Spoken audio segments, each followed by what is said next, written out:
Massive thanks to the mad lads and ladies supporting the channel. The doggos say thanks. Hey everyone, it's time for some more Monster Hunter. Today we're going to do something simple. We're just going to hunt a Chematrice. I don't really want to spoil this too much for the people who haven't seen much of Wilds, but that said, I did want to just show off, like, you know, one of the most basic monsters in the game. I believe it's only the second monster in the game. Still, either way, I hope y'all enjoy the video regardless. And, yeah, that said, without any further ado, let's get right into it. Alright, so we're fighting the Chematrice in one of the later areas of the game, but it is just something that I wanted to show off because I am personally really fond of this giant chicken. Oh. Yeah, I do have to be careful, though, because, yeah, that tail, it can be quite dangerous. I haven't fought him in a while, so I'm not really, like, super familiar with his moves yet, and I have to, like, reaccustom myself to fighting him, but it should be muscle memory, like, really soon. It shouldn't take more than a couple minutes to, like, adjust again. Something I think is really interesting about Chematrice is he does have this funky little, you know, tail that he uses to basically ignite... Oh, there we go. Ignite the ground. Well, it's like he has these oils in his tail, and what he does is he scrapes the tail along the ground in order to use friction to ignite the sparks, I guess, in the tail, to ignite the oil. He uses friction to cause sparks, and that ignites the oil, and that's what causes his fire damage. And it is, like, really neat just seeing him like this. Oh. Although that peck move, I think, is the most difficult to deal with because it comes out so suddenly. Like, the first peck is a little hard to deal with, but the second one, it's pretty simple. Something I think is pretty funny about Chematrice is he is, like, the second monster in the game.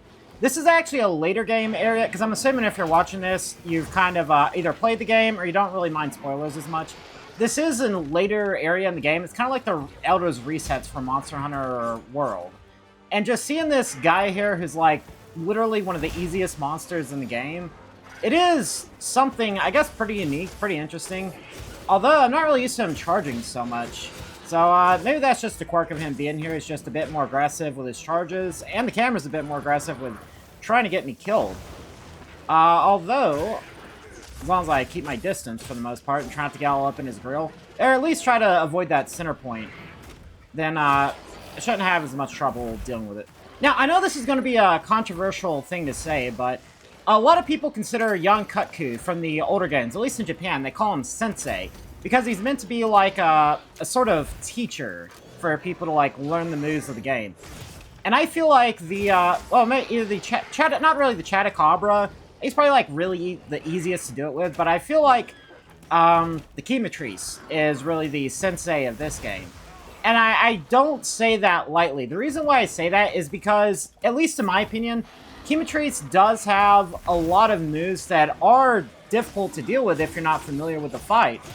But at the same time, he also is really simple and easy to parry, you know, to dodge and everything else once you really learn his tells. So even that attack right there, I was able to use the invincibility frames on the sliding slash of the sword and shield in order to, you know, dodge that attack. So what I'm going to do is I'm going to run over here real quick, or maybe not. Alright, so Chematrice is running. Let's go ahead and follow him. Hopefully, we don't get interrupted. But, yeah, I actually missed my chance there. I was going to get a sneak attack. You can actually sneak attack monsters in this game. Like, there's a dedicated button. You got to sneak up on the monster, and then after you sneak up on them, you can do a sneak attack. As a matter of fact, let me see if I can remember how to do this. There we go. Okay, so let me do the Rocksteady Mantle. I believe it's, you hold L1. Is it L2? No. I'm trying to remember how to switch between the mantles. But, oh, let me do that. Yeah, okay, so I believe you tap L1. No, you hold L1, right? Yeah, the menus are a bit of a mess in this game, unfortunately. But I'm trying to see if I can figure this out. It doesn't matter. I'll just go ahead and use this right here to hide myself. And then after that, I can use a sneak attack on this guy. That will, of course, break the mantle. Oh, actually, I hit by that. That's unfortunate. But, yeah, that will, of course, break the mantle, but I'm not too worried about it. The Rocksteady Mantle, it shouldn't really be needed in this fight. It doesn't really have a lot of moves. They'll just constantly launch you. But as long as you play smart, you should be pretty okay for the most part. Another thing I noticed about this game that I really like is I was actually worried about the whole sharpening debacle Because, like, whenever you sharpen, you can actually sharpen in stages. And you can actually sharpen on your Sacred. Now, there isn't really much that can be done about the, whole sharpening on Sacred thing. It really is just objectively easier. There's not really any innovation there.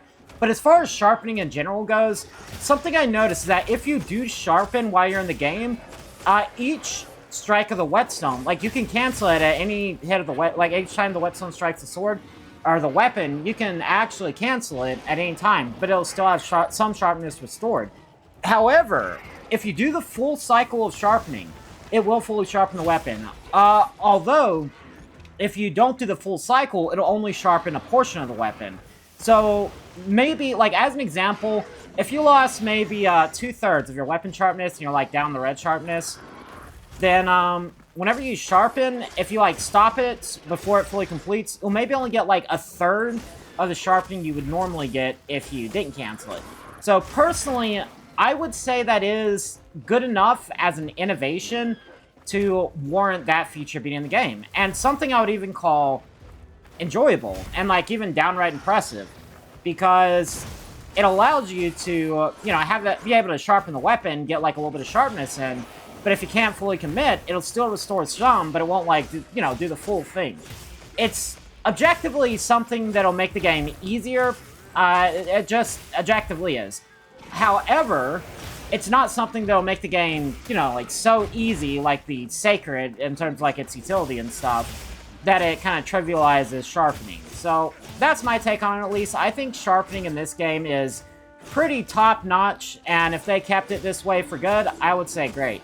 I would say maybe reduce the, maybe the utility of the mount, I guess, so it doesn't really become a crutch, because anytime you're knocked down in battle, you can just call Sacred, and, yeah, it does kind of trivialize the game in that aspect.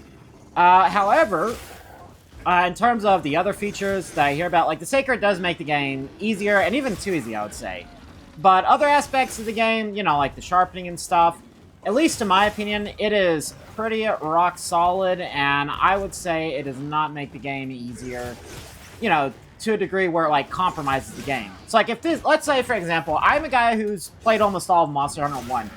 If that feature with the sharpening was in Monster Hunter 1, it would make the game not, it would make the game, oh, what the fuck? I never knew they could do that. I'm gonna go ahead and deal with this problem right here.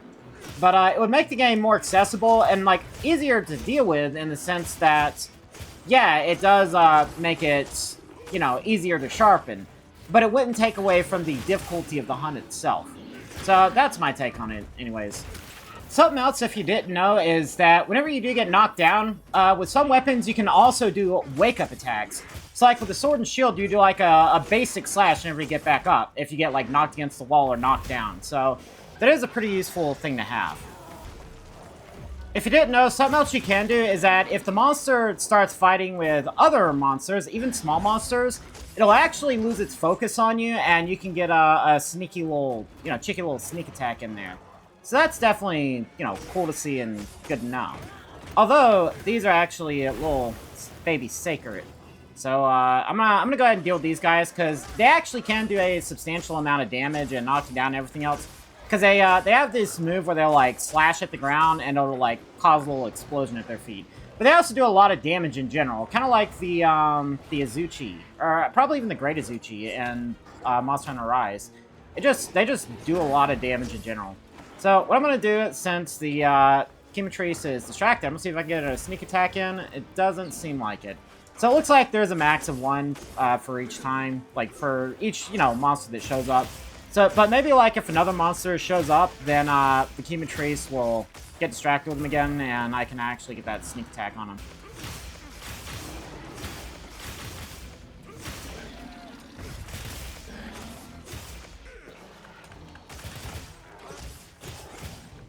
Dude, that was really fucking cool. I think I'm gonna leave that in.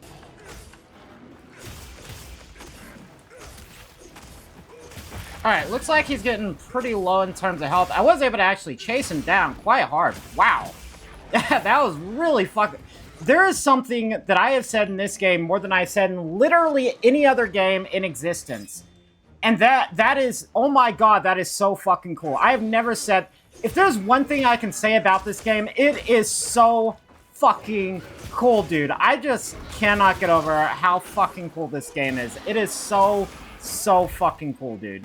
Oh my god, I love this game so much. Like, it has so many problems, and there's so many things I'm disappointed with, and it just gets rid of the Hunter and Monster Hunter, and that is a real shame.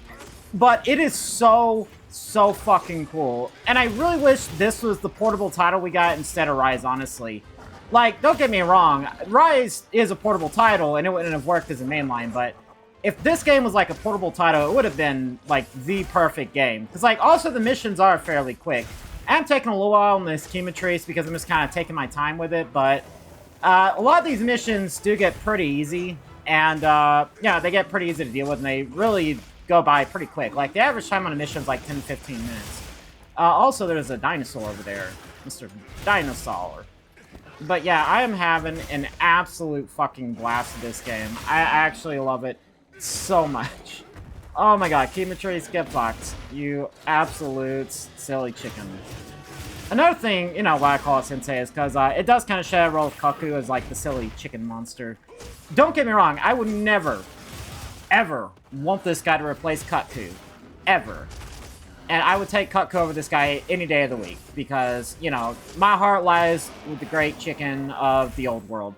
But Chemotrace, oh my god, definitely second best chicken in the game. Or in the series, in my opinion. And I really hope he does come back for future games and, like, gets, you know, has his moveset added on to. Because this monster, his armor, his weapons, oh my god, they're all so charming and silly and nice. And, like, even his armor, like, yeah, it does have a silliness aspect to it, but for lack of a better, you know, way of phrasing it, it has, like, a Spanish theme. It's like a very Spaniard set of armor. But yeah, we actually, we were able to take down the Chemotrace. And, while I carved this guy, there is something I actually wanted to, you know, talk about. I know a lot of people are talking about how these missions are really quick. And, you know, how, you know, it does get pretty difficult. To some people it's really easy, some people it's too quick, some people... Yeah, I don't think I've ever heard anyone complain the missions are taking too long. There is something I want to elaborate on. This mission took me about 20 minutes, just a little bit over 20 minutes, I think. Let me show y'all what I have equipped. I have equipped a Rathalos set of armor, you know, no changes, just Rathalos A set of armor, and a basic beginner level, unupgraded lance and sword and shield. Unupgraded. This is the strongest this fucking chicken gets.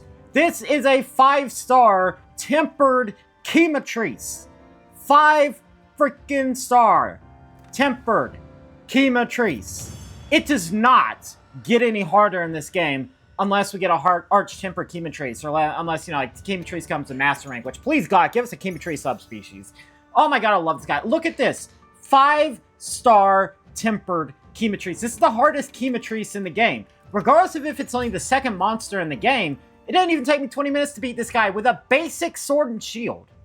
I didn't even use, like I had a regular meal buff. Yeah, I had, like, Eastern honey and the meat and I think mushrooms.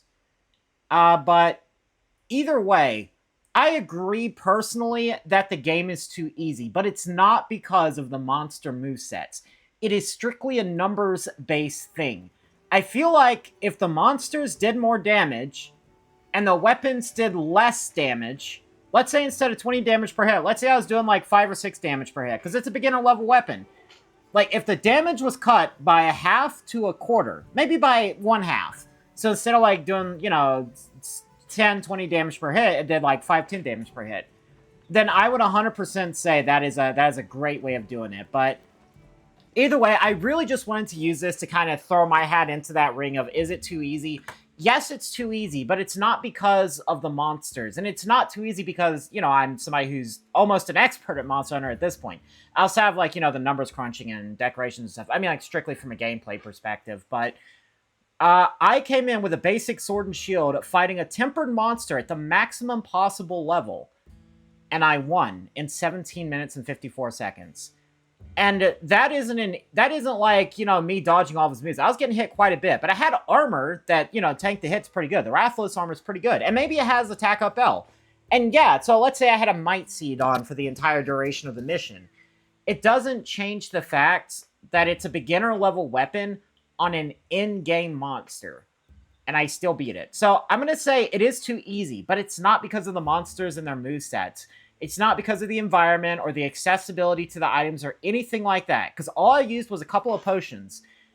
It is strictly because of the Palico having, like, a very small cooldown on its healing abilities, and its, just its abilities in general, because it threw, like, 3 Vigor Wasps on me in that mission, and I feel like it maybe should only throw 1, maybe 2.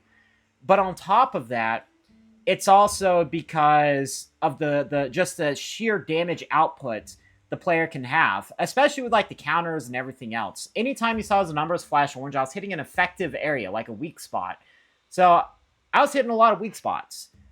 So yeah, I would say if the weapons got their damage nerfed to where a solo player with a basic sword and shield can't take down an in-game tempered monster, then it would be much, there would be much more fun in terms of having that challenge, without sacrificing wilds. Also, Sacred does make it a bit too easy. I never use Sacred to, like, pick me up during these missions, but, obviously, you can call your Sacred to pick you up during these missions. But I love these little details. I love that you can, like, get smacked against the wall and you'll slam off and hit the ground and be, like, dazed for a half a second. That is so fucking good. Oh my god, it's so cool. I chased a monster down, caused it to fall over with my sliding attacks, and it was just so fucking cool, man. But yeah, I'm going off on a bit of a tangent. Here's my mustache cat to tell y'all. Thank everybody so much for watching. If you liked the video, leave a like on it. Subscribe if you want to see more content like this, and leave a comment down below on if you think the game's too easy or not, or if you have any counterpoints to what I was saying. That said, if you want to support the future of the channel, check out my Patreon linked in the description below, and also look for my Discord link in the description below. We have a community of people who love playing Monster Hunter, and I just wanted to make this video for today. But usually I will tag the Monster Hunter roles, so if you join, make sure you check the roles and tag a role if you want to be tagged for these things. Either for a video coming out, or to join me in one of these missions. Or just for people looking for, Monster Hunter games to play with, because we play all the Monster Hunter games there. At least all the ones that are readily, available, like 4U, 3U, Frontier, World Rise, Wilds, even 1 and 2. And the PSP games, of course. But yeah, that's it. I think I'll see you guys next time. Bye now.